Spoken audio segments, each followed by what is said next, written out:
Penanganannya pertama kali sehingga kita bisa mengamankan kelima orang yang sekarang sudah kita lakukan penahanan.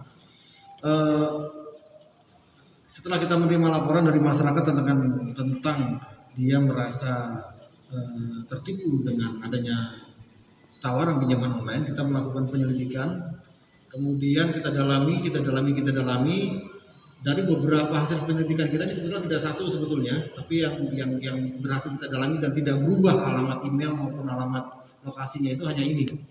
Jadi akhirnya ini yang bisa kita dalami dan waktu itu sudah kita mulai lakukan pemanggilan untuk memastikan adakah tindak pidananya, karena pinjaman online ini kan berkaitan dengan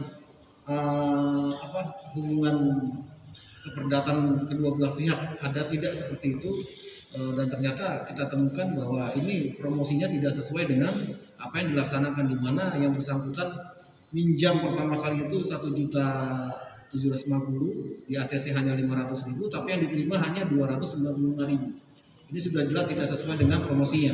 Jadi dipotong di awal itu sudah hampir 20% lebih loh kan. Dari sini yang bersangkutan terhadap rupiah memang rupiahnya sedikit. Ternyata kami juga mendapat informasi bahwa SMS blasting yang dilakukan pinjaman online ini di luar itu sudah sangat meresahkan masyarakat, bahkan sudah mencapai tahap pembulian, lalu bahasa-bahasa sarkasme dan sebagainya.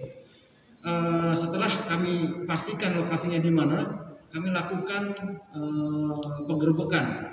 Pada saat kami melakukan penggerbekan, ternyata lokasi yang kami duga tempat kantornya itu sudah berpindah.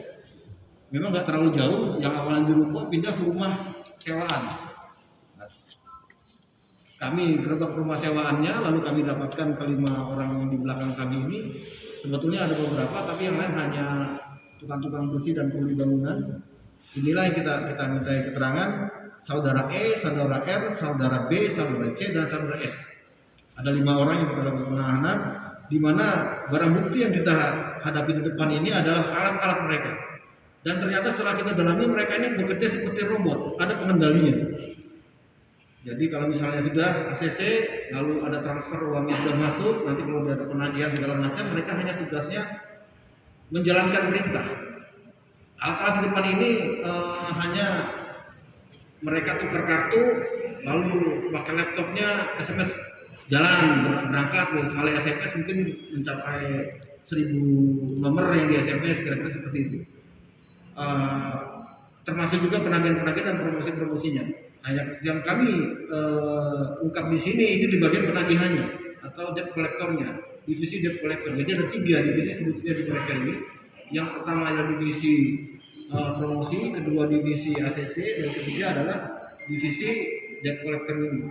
Nah, divisi debt collector ini kita belum bisa memastikan jumlah keseluruhan secara tepat, diperkirakan ribuan tadi itu para korban yang sudah di SMS dan dilakukan pembulian maupun penagihan.